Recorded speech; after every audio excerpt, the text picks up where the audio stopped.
Well, you know what? While I was waiting for you to call back, I was going back in my archives, and I can't say that fatal fires happen all that often.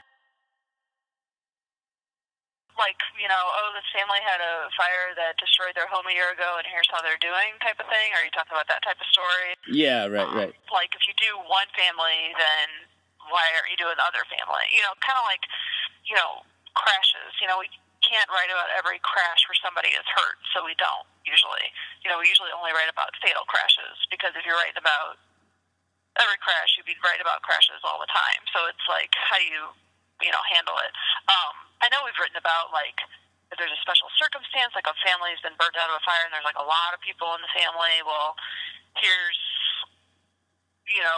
the bank account that's been set up at this certain bank, and if you want to give donations, that sort of thing. We've done that, but nothing really sticks out. But I think if you go back and you follow up on a fire, it has to be, like, a special circumstance. Not to be insensitive, because obviously if a family has a fire, it's the worst thing that's happened to them, but we kind of have to be picky and choosy about what we cover. It's probably how police and firefighters deal with it. It's like, you deal with it, and you're there, and you've got a job to do, and you try not to take it home. And obviously there's cases that I think about more than others. And, I've had relationships with families, too, that, like, if I've covered their case over time, or, like, there's been a trial later on, we might be in touch a little bit, and it's just kind of nice to touch base. But, it's horrible, but I try not to let it bother me too much. No, I was going to say, a lot of times, when you have a conversation with a family member of somebody who's died tragically, it's almost kind of like cathartic for both of you. You kind of hear about this person and what they were like and when they were living, and it's just kind of nice to hear, about that person. And you have a job to do as a reporter to, like, tell people about that person. I think for the most part, when I talk to people who are in the midst of something, they're kind of in shock, and I haven't really been across, like, the screaming hysteria, when it happens type of thing. They're just sort of in shock, like when you walk up to somebody at a scene and their house is burning down.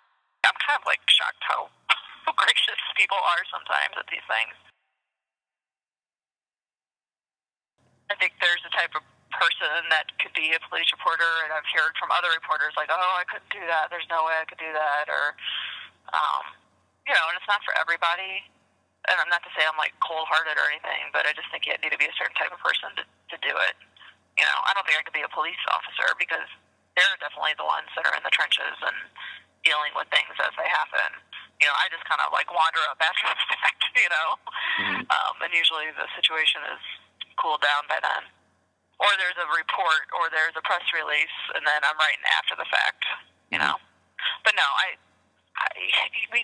we joke about stuff. I mean, it's sort of like that gallows humor you talk about. I think that's sort of a coping mechanism. I mean, not making fun of people, but, like a goofy mugshot comes across. It's like, oh my gosh, look at that lady's hair, or whatever, and like that kind of thing. I mean, there's definitely a gallows humor among reporters and police reporters, but it's nothing, like, disrespectful. It's more like coping, But I can't say that, we sit around and